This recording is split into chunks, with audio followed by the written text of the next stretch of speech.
美国空军从轰炸机上扔导弹，那是轻车熟路啊！多少年来，美国空军用 B-52轰炸机轰炸过多少国家，炸死过多少人呢？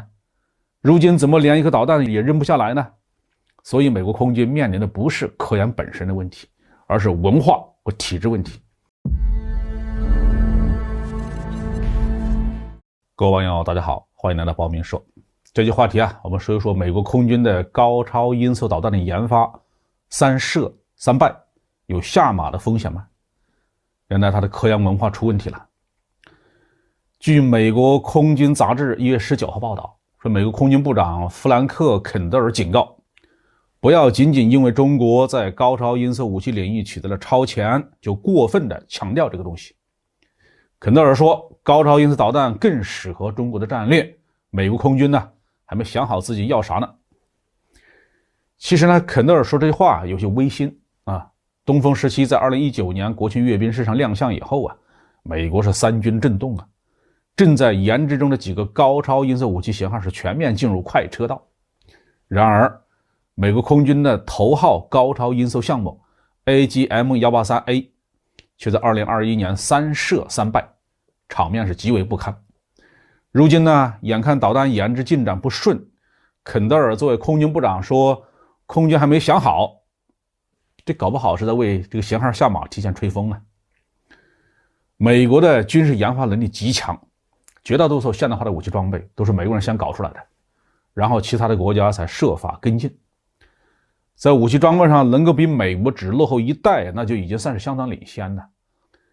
落后半代甚至基本追平，那可以认为是奇迹。所以在高超音速武器研发方面发生今天这种情况，中国和俄罗斯的都已经入役了，美国却还在研制当中，并且3射3败，这是一种非常不可思议的事情中国人是人，俄罗斯是人，美国人也是人，这3个国家的顶尖科研人员在智商这个问题上并没有天差地别，都是地球人嘛。而美国拥有远远超过中国以及俄罗斯的高技术的研发经费，在航空、航天、航海、生物工程、信息技术以及相当多的战略性科技领域，美国依然保持着技术领先。那为什么在高超音速领域美国却落后了呢？我们还注意到，美国出问题并不仅仅是在高超音速导弹研发这一个领域。自从新冠疫情爆发以来，美国至少在2个方面发生了不正常。首先是疫情的防控。美国作为世界上最先进的发达国家，要想采取措施把疫情控制住，那是没有困难的。然而，因为狭隘的党派利益和不可告人的财政目的，美国政府竟然放任疫情泛滥，直到今天也没有解决的态度和措施。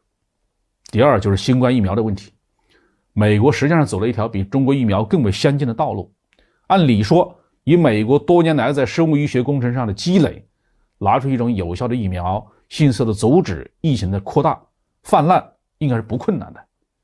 但是美国的疫苗接种率已经相当高，却每天还是有大量的新发病例和死亡病例，还有不少人对美国疫苗的安全性有效性是完全不信任。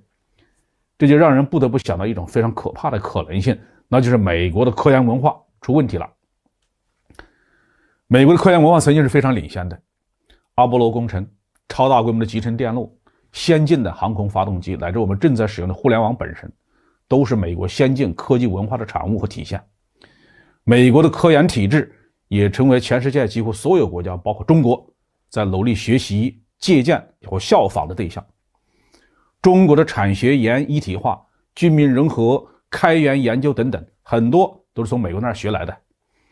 中国在学会了美国的科研文化之后，逐步发挥了巨大的社会效益和经济效益，在高技术研发和产业化领域取得了举世瞩目的成就。国防科研领域也不例外。在今天中国的国防科研当中，有许多具体的技术方法和管理方法都是从美国人那儿学来的。然而，如今美国的科研部门，特别是军事高技术研发队伍，放弃了自己曾经成功并且引以为自豪的科研文化和科研方法，变成了利益集团的提款机。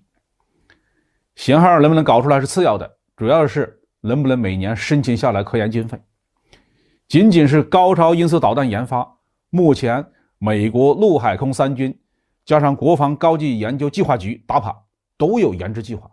其中进展最好的是美国陆军的暗音高超音速导弹。美国空军在这个领域应该并不落后啊，毕竟这是一种拿来飞的东西啊。而且美国的陆海空三军之间是有协调机制的，陆军的科研成果是可以给海空军来用的。在这种情况下，空军依然闹出了3射3败的丑闻。